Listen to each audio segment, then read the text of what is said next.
Background clear చేయండి.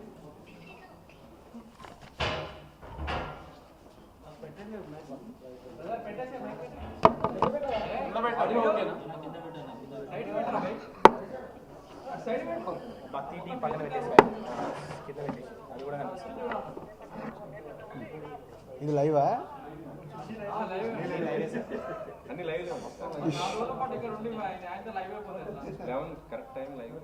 Okay, రెడీయా?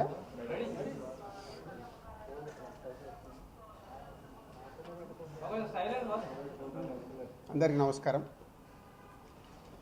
మీ అందరికీ తెలిసిందే 4 రోజుల నుంచి ఫిలిం ఇండస్ట్రీలో అండ్ ఇంకా కొన్ని ప్రైవేట్ సెక్టార్స్ మీద ఇన్కమ్ ట్యాక్స్ సెర్చులు జరిగాయి. సో ఈ సెర్చుల విచిత్రం ఏంటంటే మీడియా వాళ్ళందరూ ఛానల్స్లో కానీ సోషల్ మీడియాలో కానీ నేను సెలబ్రిటీని కాబట్టి ఎన్నో సెర్చులు జరుగుతున్నా సో నా న్యూసే మీకు క్యూరియాసిటీ ఉంది కాబట్టి మీడియాకి కానీ మీ మీడియా ద్వారా సొసైటీకి కానీ సో దానికి మీరు ఎంత ఫోకస్ చేస్తున్నారో 4 రోజుల నుంచి మీడియా ద్వారా చూస్తూనే ఉన్నాం. సో అందుకే మీ క్యూరియాసిటీకి దీనికి 4 రోజుల నుంచి ఏమి జరిగింది అనేది చెప్పాల్సిన అవసరం ఉందని మీ అందరినీ పిలవడం జరిగింది.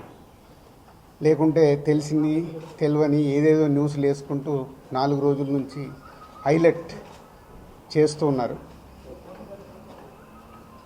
ఇన్కమ్ ట్యాక్స్ సెర్చ్ అనేది మాకు 2008లో ఒకసారి జరిగింది. అంటే దాదాపు 16 సంవత్సరాల తర్వాత ఈ సెర్చ్ జరిగింది. మధ్యలో 3 టైమ్స్ సర్వేస్ ఉన్నాయి. సర్వేస్ అంటే అకౌంట్ ఆఫ్ బుక్స్ అనేది చూస్తారు.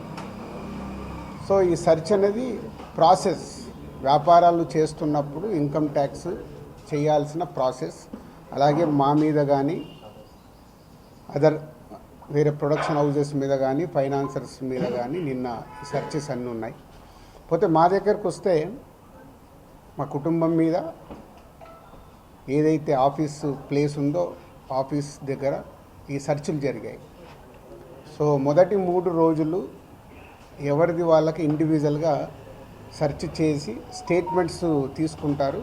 అయిన తర్వాత లాస్ట్ డే నిన్న ఆఫీస్లో కన్క్లూడ్ చేస్తారు.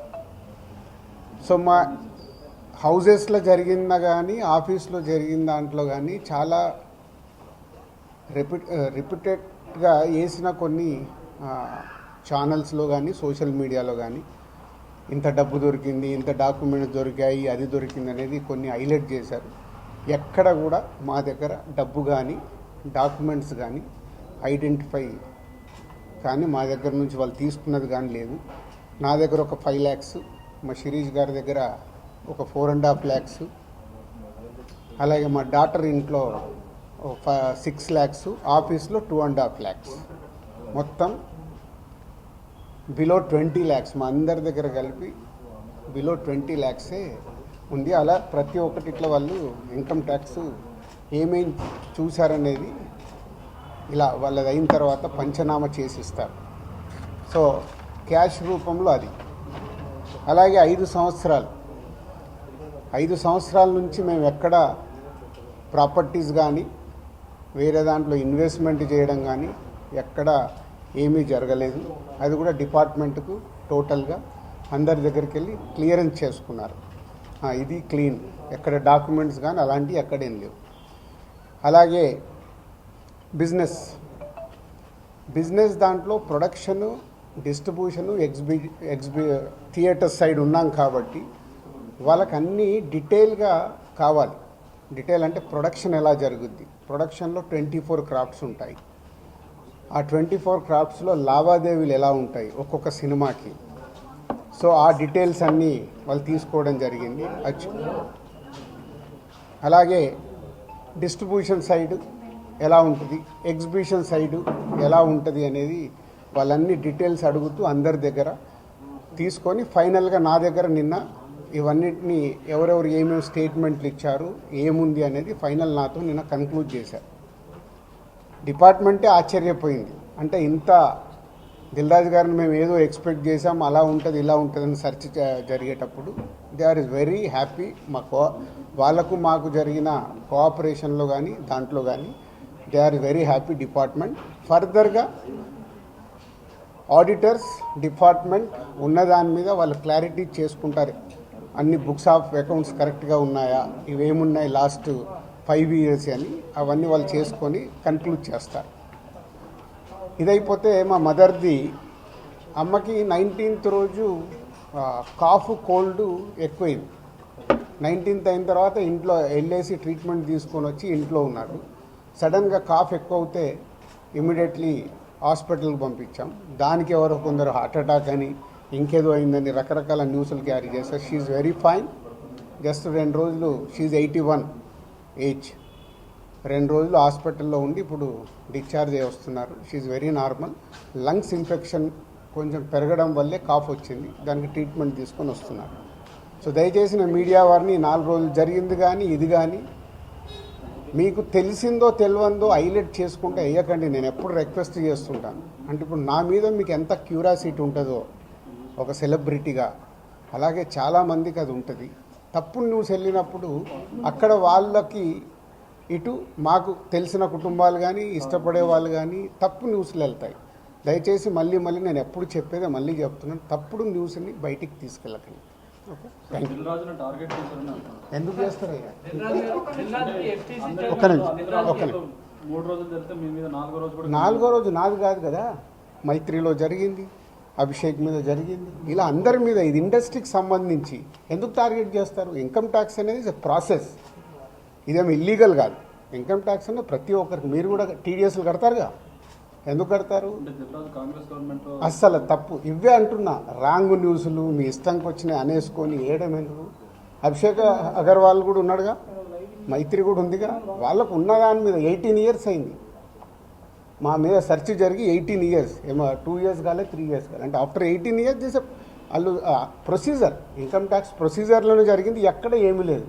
అనవసరమైన ఎక్కడ మీరు ఊహించేసుకొని హైలైట్లు చేయరు. ఓకే,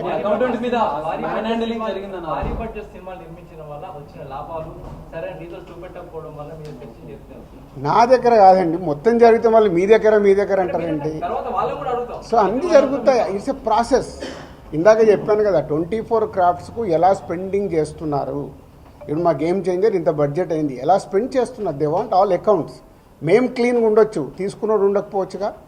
సో మా దగ్గరికి వెళ్ళి అన్ని డీటెయిల్ తీసుకొని ఎవరెవరికి వెళ్ళాయో వాళ్ళ ద్వారా చెక్ చేస్తారు. ఎందుకంటే TDS, GST, so many process ఉంటాయి.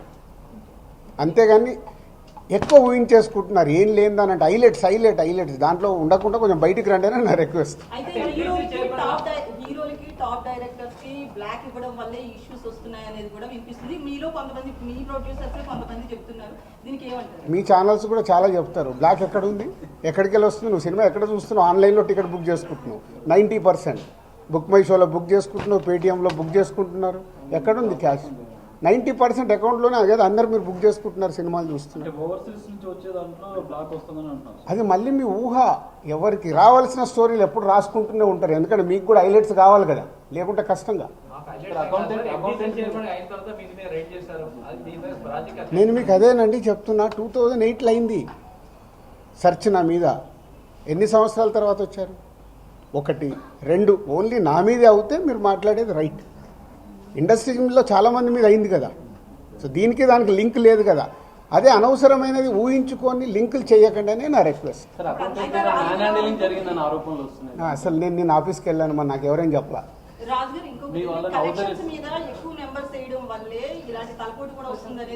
అది మొత్తం ఇండస్ట్రీ అంతా కలిపి మాట్లాడతాం, అది నేను ఇండివిజువల్గా మాట్లాడకూడదు. అలాంటి ఏదైనా ఉంటే కరెక్ట్ చేయాల్సిందే, ఇండస్ట్రీ తరఫున కరెక్ట్ చేయాలి. 22 నుంచి మీరు ఐటీ ఫైల్స్ చేశారా సార్?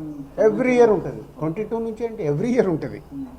అదే 22, 23 వరకు అసెస్మెంట్స్ అయిపోయాయి. 30% స్లాబ్ లోకి ఎంటర్ అయ్యారు కదా, దానికి సంబంధించి కూడా క్లియర్ ఉందా? ఏంటి శాతం ₹1,00,00,000 దాటితే ఐటీ అన్నదాన్ని? మీరు ఎక్కడున్నారండి బాబు? నా కంపెనీ టర్న్ ఓవర్ ఎంత? 30% గురించి మాట్లాడుతుంది. హైలైట్ టర్న్ ఓవర్ నా కంపెనీది. ఎప్పుడో 2008లోనే నా సర్వే అయిందంటే అప్పుడే ఎంటర్ అవుతుంది కదా, అవుద్ది. అయితే ఫిల్మ్ ఇండస్ట్రీలో రైట్స్ జరగడం కూడా ఒక ప్రెస్టేజ్ ఇష్యూగా కొంతమంది చూస్తున్నారు, డైరెక్టర్లు, హీరోలు, వీళ్ళంతా. దీనికి ఏమంటారు మీరు? అంటే ఇన్కమ్ ట్యాక్స్ వాళ్ళు అదే అంటారు, సార్ మేము వచ్చినామంటే మీరు పెద్దోళ్ళు అని. సో మీ మీద కూడా చేయించుకోరు, మీరు ఫాస్ట్గా పెద్దోళ్ళు అవుతారు.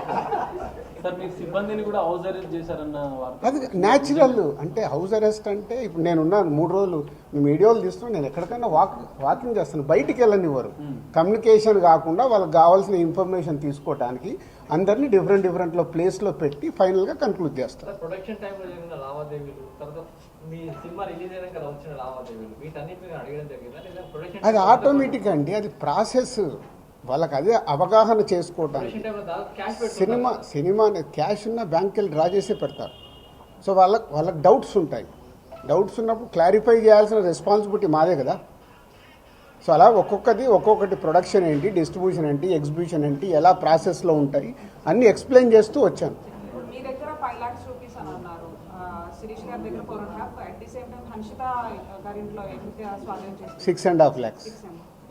టోటల్ కలిసి 20 లక్షలండి. క్యాష్ రూపంలో మా ఫ్యామిలీలో కానీ ఆఫీస్లో కానీ 20 lakhs. అది దానికి కూడా ఇది అన్అఫీషియల్ కాదు, ప్రతి ఒక్కదానికి ఇట్లా డాక్యుమెంట్ ఇస్తారు. ఇది 5,50,000 గోల్డ్ ఉంటుంది. ఏ లిమిట్లో ఉండాలో ఆ గోల్డ్ కూడా ఉంది అందరిది. యాజ్ పర్ రూల్ ప్రకారం ఎవరి దగ్గర ఎంత ఉండాలో అంతే ఉంది. మెయింటైన్ అంటే మేము రెస్పాన్సిబుల్ పర్సన్ కదా, ఏది మేము తప్పులో ఉండకూడదుగా. అంటే రైట్స్ జరగడం కూడా మీరు ఎంత క్లీన్గా ఉన్నారనేది తెలుస్తుంది కదా. ఇగో నా వైఫ్ 77 లక్షలు. సో ప్రతి ఒక్కటి ఇట్లా ఇస్తారు వాళ్ళు డాక్యుమెంట్, పంచనామా చేసి ఇచ్చేసి వెళ్తారు. అందరి క్లీన్గా ఉన్నాం. అయితే ఎన్ఆర్ఐ నుంచి పొలిటీషియన్స్ నుంచి కొంత బ్లాక్ మనీ రావడం, దాన్ని ఎక్కువగా ఫిల్మ్ ఇండస్ట్రీలో పెట్టడం ఇలాంటివి జరుగుతాయి అంటారు కదా, దీని గురించి నాకు ఇప్పియరాదు, నేను తీసుకుంటాను. మరి తక్కువ ఇంట్రెస్ట్లో ఎక్కువ ఇంట్రెస్ట్లు కడుతున్నాను నేను. సంక్రాంతికి వస్తున్న సినిమా మీద ఏపీ హైకోర్టులో ఒక పిటిషన్ అవన్నీ జరుగుతూనే ఉంటాయి. ఎంతసేపు నెగిటివ్ పాజిటివ్ మాట్లాడు, అవన్నీ ప్రాసెస్లో జరుగుతుంటాయి. ఎందుకు వేసారు, ఏది ఆగదుగా, ప్రాసెస్ అది జరుగుతుంది. ఓకే, ఏం చెప్పాలి, అయిపోయింది, మొత్తం తీసుకున్నారు. థర్డ్ రోజు వచ్చి కలవమన్నారు. ఈ లోపల చెక్ చేసుకుంటారు, ఆడిటర్ వెళ్ళి మాట్లాడతారు. థర్డ్ రోజు వెళ్ళి నేను కలుస్తాను. నెక్స్ట్ అయిపోయింది కదా, చెప్పినా మొన్నే 2025 స్టార్ట్ అని. సంక్రాంతి వస్తున్నాం, స్టార్ట్ అయింది కదా. ఎలా సూపర్ హిట్లు కొట్టాలనేది మన పని, అదే మొదలు పెడతా. ఓకే, పాజిటివ్ అండి. థర్డ్ రోజు రమ్మన్నారు. ఈ లోపల ఆడిటర్ వెళ్ళి మాట్లాడతారు. Okay, thank you.